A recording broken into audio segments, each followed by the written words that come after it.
Je n'étais pas un homme bien. Je n'ai pas grandi dans un quartier difficile, je n'ai pas été entraîné par de mauvaises fréquentations, non. Chaque choix, je l'ai fait sciemment, froidement, délibérément. Quand le procès s'est terminé, le juge m'a regardé droit dans les yeux et a prononcé sa sentence d'une voix sans détour. Il a dit que j'étais l'individu le plus calculateur qu'il ait jamais eu à condamner.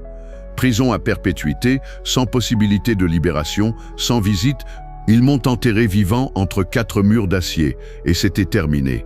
Du moins c'est ce que je croyais, jusqu'à ce qu'elle entre dans ma vie. Ce jour-là, les gardiens sont venus sans un mot. Ils m'ont extirpé de ma cellule, 4 autour de moi, 2 de chaque côté, 2 derrière. Nous avons déambulé dans des couloirs où la lumière blafarde des néons faisait suer les murs, les portes s'ouvraient une à une devant nous, obéissant au glissement métallique des cartes magnétiques, aucun mot, aucun regard. Finalement, nous nous sommes arrêtés devant une porte renforcée, recouverte d'un blindage mat. L'un des gardiens s'est avancé, l'a ouverte. Un souffle d'air froid s'est engouffré dans le couloir. À l'intérieur, une salle nue, une table fixée au sol, 2 chaises. L'une d'elles était occupée, l'autre m'attendait. Elle me regardait déjà, ses yeux plantés dans les miens avant même que je m'assoie. Costume gris sobrement rayé, cheveux tirés en un chignon sans un seul cheveu de travers, peau pâle et lisse comme polie. Aucune trace de maquillage, aucune émotion. On m'a forcé à m'asseoir face à elle. Mes poignets me notaient à l'anneau métallique scellé au centre de la table. Elle ne s'est pas présentée. « Tu veux pourrir ici jusqu'à ce que ta peau se détache de tes os ?» a-t-elle demandé. Sa voix avait la neutralité parfaite d'un discours appris par cœur, répété en studio. Je ne lui ai pas répondu. Alors elle a glissé un dossier noir sur la table. Un épais paquet de feuilles maintenu par une pince métallique. Je ne pouvais presque pas bouger les bras, mais elle n'avait visiblement pas l'intention de m'en faciliter la lecture. « Il y a un site, dit-elle, tapotant du doigt la couverture du dossier. Une grotte, la plus profonde jamais découverte. Plus bas que tout ce qu'on connaît. Elle ne s'y est pas. La première expédition n'est jamais revenue. Une pause. Ils sont descendus sur plusieurs kilomètres, puis quelque chose les a tués. On pense que c'est d'origine biologique, peut-être même sentient. » Elle ouvrit le dossier. Première image, une vue aérienne d'une chaîne montagneuse dense et sauvage. Puis des photos floues, granuleuses, de personnes en combinaison parcourant des tunnels dentelés. On a pensé à envoyer du personnel qualifié, mais le risque est trop élevé. On préfère perdre quelqu'un de remplaçable. Son regard ne me quittait pas. Tu es un meurtrier, un terroriste. Tu es déjà un homme mort. Si tu échoues, on prendra un autre comme toi, moins cher. Elle croisa les mains. Puis en une phrase, elle changea ma vie. Tu ne seras pas seul. Après un briefing, tu seras envoyé à l'entrée avec 3 autres, équipés d'armes, de capteurs, de caméras. Si tu survis et accomplis la mission, tu ressors libre. Elle tapota à nouveau le dossier. Casier vierge. Et tu choisis où aller ensuite. Mon premier réflexe fut de rire. Je n'avais pas senti l'air libre depuis plus de 10 ans. Je n'avais plus vu le ciel sans une grille de fer pour le filtrer depuis ma condamnation. Je ne lui ai pas demandé en quoi consistait vraiment le contrat, ce qu'il cherchait, combien d'hommes étaient déjà morts à essayer. Ça n'avait plus d'importance. J'étais déjà mort une fois. Si cette mission m'offrait la chance de vraiment mourir, mais libre, même juste une seconde, alors c'était un pari déjà gagné. Très bien, et je dis, attachez-moi. Elle hocha simplement la tête. Quelqu'un que je ne voyais pas approcha. Je sentis la piqûre d'une aiguille dans mon cou. Le froid se diffusa dans ma colonne. Avant que je ne puisse demander où l'on m'emmenait, le plafond disparut, puis la lumière, puis tout. Quand j'ai ouvert les yeux, j'étais allongé dans un lit propre. Draps immaculés, murs blancs, un plafond lisse traversé par un bandeau lumineux intégré, aucune ampoule visible. Tout semblait stérile, irréel. À peine le temps de m'asseoir qu'une porte coulissa dans un souffle discret. Un homme entra, blouse clinique, visage fermé. Il fit un simple geste de la main puis ressortit aussitôt. Je me suis levé, je l'ai suivi. Un court couloir nous mena à une salle plus vaste, plus froide, où 4 chaises faisaient face à un écran. 3 d'entre elles étaient déjà occupées. Le premier portait un badge sur lequel était écrit « Hollis ». Assis jambes écartées, bras couverts de tatouages jusqu'aux poignets, il arborait une barbe naissante et un sourire insolent vissé au visage. Quand nos regards se croisèrent, il souffla du nez moqueur. À côté de lui, un homme massif, le crâne rasé, les épaules larges comme des portes blindées. Ses mains étaient jointes entre ses genoux, sa posture rigide. Il ne me regarda même pas, il fixait l'écran, droit devant avec une concentration cadavérique. Le troisième, ou plutôt la troisième, était différente. De petite taille, les épaules rentrées, chaque muscle de son corps semblait frémir. Une tension nerveuse palpitait autour d'elle comme une aura électrique. Ses mains bougeaient par à-coups. Parfois un sursaut, parfois une torsion rapide du cou. Elle émettait de petits sons secs, irréguliers, à peine audibles mais persistants, involontaires. Je me suis installé dans la dernière chaise libre. Aucun mot. Les lumières s'éteignirent. L'écran s'alluma. Ce qu'on nous montra était vague. Des images de murs de pierre, des données de capteurs, des relevés thermiques flous. Rien d'identifiable. Rien de rassurant. On nous guida ensuite vers une nouvelle pièce, tout en acier. Table froide, sans chaise. Un homme nous y attendait. Combinaison noire, posture militaire. Dans une main, une télécommande. Dans l'autre, une tablette. Comme vous le savez déjà, vous allez sous terre. Sa voix était lasse, usée. Vous serez équipé. Chaque battement de cœur, chaque mot, chaque image sera enregistré. Vous aurez une guide. Elle s'appelle Ran. Il désigna la jeune femme nerveuse. C'était elle. Les tics, les sons. Ran. Elle faisait partie de la première expédition. Elle n'a pas vu l'attaque. Elle a abandonné l'équipe avant que ça se produise. On l'a retrouvée plusieurs jours plus tard, seule au pied de la montagne. Elle s'est enfuie. Ricana Hollis. Super. On nous envoie là-dedans avec une lâche. Ran sursauta. Ses épaules tremblèrent. Elle tenta de se maîtriser, mais c'était visible, elle luttait contre quelque chose d'intérieur. Une tension animale fébrile. Le chef ignora totalement la provocation. Vous êtes des éclaireurs, une opportunité unique. Comprenez ce qui s'est passé. Évaluez la menace biologique. Restez dans le plan. Ne vous écartez pas de l'itinéraire prévu. Un regard circulaire. Déviez et vous ne remonterez pas. Ils nous chargèrent ensuite dans un camion. Pas de fenêtre, pas de lumière. Rien que la vibration sourde du moteur sous nos pieds. Ran était assise face à moi, silencieuse. Elle serrait ses genoux contre elle. Sa jambe tressautait, mécanique. « Ça va ?» lui ai-je demandé. Elle sursauta, puis acquiesça vivement. « Ouais, enfin, non. » Elle força son dos à rester droit. Elle essayait. « J'ai du mal parfois. Tu étais là avant ?» Elle hocha la tête. « Et qu'est-ce qui s'est passé ?» Honnêtement, dit-elle, c'est stupide mais j'ai eu peur, avant que quoi que ce soit n'arrive. Juste une sensation. Elle leva les yeux vers moi. Peut-être de la claustrophobie? Je sais pas. Il y avait quelque chose dans cet endroit. Quelque chose d'invisible. J'ai paniqué. J'ai fui. J'ai marché toute la nuit. Je l'observais avec attention. Et tu sais toujours pas pourquoi t'as fui? J'essaie encore de comprendre. Les interrogatoires, les tests, mais ouais. Peut-être que j'ai juste évité le danger sans savoir. Sa sincérité m'étonna. Elle n'avait rien à cacher, juste des failles, des cicatrices. T'as peur d'y retourner? Elle se redressa soudain, les yeux vifs. Bien sûr, quelque chose là-dedans a tué mon équipe. Puis plus bas, et ils m'ont dit que j'avais violé le contrat, que j'étais obligé d'y retourner. Un silence. Et toi? Pourquoi t'es là? Vraiment, je l'ai fixé. J'ai mis le feu à des bâtiments. Je n'ai pas tout dit. Je n'en avais pas besoin. Elle n'a pas détourné les yeux. Tu regrettes? Je n'ai pas répondu tout de suite. Je l'ai regardé encore.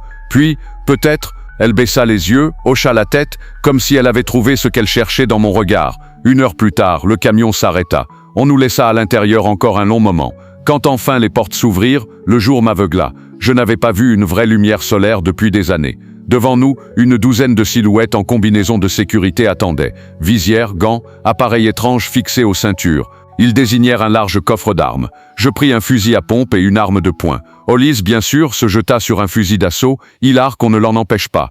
Draw se contenta d'une sangle de cartouche et d'un vieux fusil à levier, comme s'il ramassait un jouet. Il nous donne des flingues, sérieux? Ricana Hollis. Les gars de la tôle, il se tourna vers Ran. Elle s'était tassée contre le camion, les yeux fuyants. Elle n'avait rien pris. Et elle alors? Elle sert à quoi? Un ton moqueur, mais pas totalement ironique. On pourrait la prendre en otage. Les forcer à nous sortir en hélico, non? Un des superviseurs en combinaison le fixa longuement. Hollis se tut, déçu. Ouais bon, mauvaise idée. Un homme en tenue de sécurité nous donna les consignes. Les rations, les lampes, les munitions étaient déjà déposées plus loin, dans la grotte. Aucune communication avec l'extérieur une fois à l'intérieur. Aucune sortie avant l'heure prévue de récupération. L'entrée, un mince fendillement dans la roche. L'entrée de la grotte n'avait rien d'impressionnant. Un simple interstice dans la paroi rocheuse, à peine assez large pour permettre à 2 personnes de marcher côte à côte. Les murs étaient irréguliers, tantôt taillés comme par une lame, tantôt polis comme du verre. Et pourtant, quelque chose dans l'air changea dès que nous franchîmes le seuil. La lumière du jour mourut presque aussitôt. La température baissa. Le silence devint total, un silence lourd, opaque, comme si le monde avait été étouffé dans du coton noir. Ran marchait devant, un tablette fixé à son gilet, une carte plastifiée solidement attachée à sa cuisse. Elle avançait sans un mot, les yeux rivés sur les repères. Les tunnels s'enchaînaient, certains larges comme des halls de gare, d'autres si étroits qu'on devait se courber pour passer. Parfois des boyaux s'ouvraient vers des salles immenses, assez vastes pour abriter un avion. À chaque intersection, Rand s'arrêtait, vérifiait la carte, prenait un temps avant de poursuivre. Au bout de plusieurs heures, nous avons atteint une galerie plane, élargie au niveau d'un mur effondré. Des marqueurs orange, à moitié ensevelis sous la poussière, y avaient été laissés par l'expédition précédente. Premier point de repère, dit Rand à voix basse. Cointre, on ne devrait pas atteindre le suivant avant le matin. Nous avons déposé nos sacs, déroulé nos tapis. La fatigue commençait à nous tomber dessus. Dreux s'est appuyé contre une paroi, les yeux déjà clos. Il s'est endormi presque instantanément, comme s'il n'avait jamais craint ce qui se trouvait ici. Je m'étais installé dans un coin, le dos contre la roche, quand Rand s'est approché. Elle semblait mal à l'aise, hésitante. « Je veux pas rester près d'eux », dit-elle dans un souffle. Elle regarda vers Hollis et Dreux, toujours méfiant, toujours à part. « Je sais que je suis peut-être parano, mais j'ai un mauvais pressentiment. »« C'est possible, » lui répondis-je calmement. « Mais t'as raison de vouloir rester ensemble. Nous deux, eux deux. » Elle hocha la tête, soulagée. Puis elle marmonna quelque chose que je ne saisis pas. Un mot étouffé par le silence. Le lendemain, nous nous sommes remis en route sans un mot. Aucun de nous n'avait vraiment dormi. On marchait comme des condamnés. Quelque chose là-dessous avait déjà tué. Et plus on descendait, plus cette certitude devenait viscérale. À un moment, la grotte sembla changer. Les murs se courbaient plus doucement, le sol se stabilisait. Mais surtout, l'espace s'ouvrait. Plus large, plus haut, plus inquiétant. C'est là que nous l'avons vu, une traînée. Un long sillage argenté, coulé dans la pierre, comme si une entité avait laissé une signature métallique en rampant. Un alliage étrange, lisse et strié, comme du chrome refroidi. Les lignes s'étendaient, sinuaient dans les veines de la roche. Parfois groupées en cercle, parfois éclatées, comme si quelque chose avait été projeté à haute vitesse. Rand s'agenouilla devant la traînée. L'équipe précédente avait signalé une anomalie au scan satellite, murmura-t-elle. Forte concentration en rhodium. Très rare, très dense, très anormal. Dreux fit une remarque sur le fait d'en ramener à la surface et de devenir riche. Personne ne répondit. Nous avons continué. Les traces s'épaississaient, couraient le long des parois, grimpaient sur les arches, se répandaient comme un virus métallique. Et puis nous sommes arrivés dans une chambre gigantesque, aux dimensions presque irréelles. Le plafond s'élevait à des dizaines de mètres et des minéraux incrustés dans les murs scintillaient dans la pénombre, de fines veines d'or, des racines sombres, un entrelac de pierres précieuses et d'ombre, et c'est alors que le son est venu, un claquement sec, rapide, un cliquetis régulier. Je me suis retourné. Il était là, il surgit sans avertissement, émergeant du coude d'un tunnel, rampant sur 4 membres disloqués, mais se redressant aussitôt qu'il pénétra dans la salle. Ses bras avant se tordaient à des angles absurdes, terminés par des appendices dentelés, mi-serre, mi-scalpel. Sous sa peau, si on pouvait appeler ça une peau, des fibres musculaires tressées comme des câbles pulsaient par à-coups. Un mélange de chrome fondu et de chair, figé par endroits, liquide à d'autres. Sa tête allongée se terminait en pointe, flottant derrière ses épaules. La mâchoire ne s'ouvrait pas horizontalement, mais s'ouvrait en croix, en 4 segments, révélant des filets de métal brûlant qui goûtaient sur la pierre avec un sifflement. Il leva la tête, écouta. Nous ne bougions plus.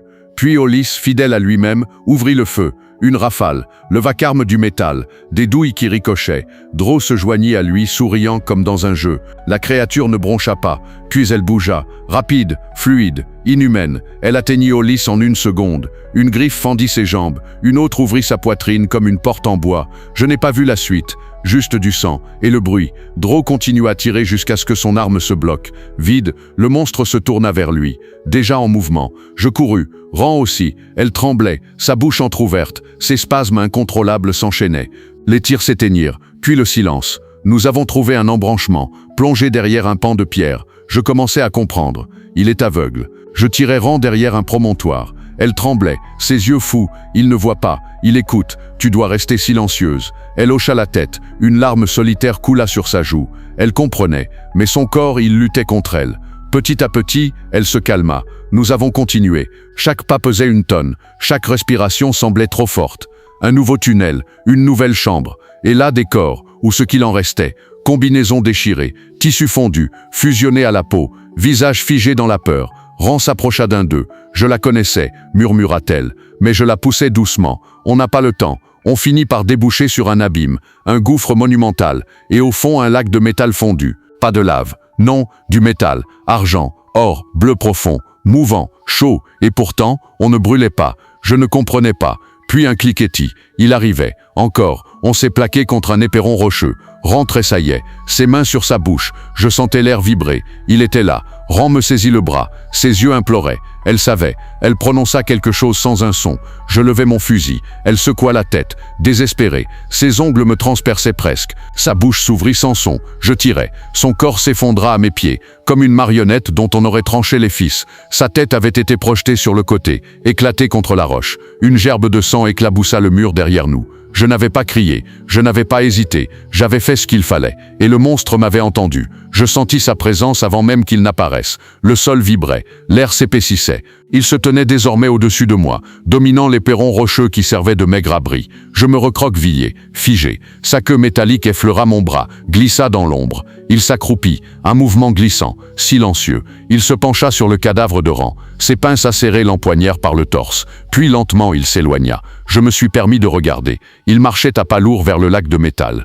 La surface du liquide frémissait légèrement, comme s'il l'attendait. Le monstre y entra sans hésiter. Le métal l'engloutit, l'enlaça, accueillit son corps et celui de Rand dans une étreinte fluide, presque sacrée. Puis le lac se referma, lisse, parfait, comme s'il ne s'était jamais rien passé. Je n'ai pas attendu qu'il ressorte. Je me suis redressé, mon fusil pendu dans le dos, les muscles douloureux, et j'ai couru. Je ne me suis pas arrêté, pas une seconde. J'ai suivi mon instinct, les parois, les marques, chaque souvenir de notre descente.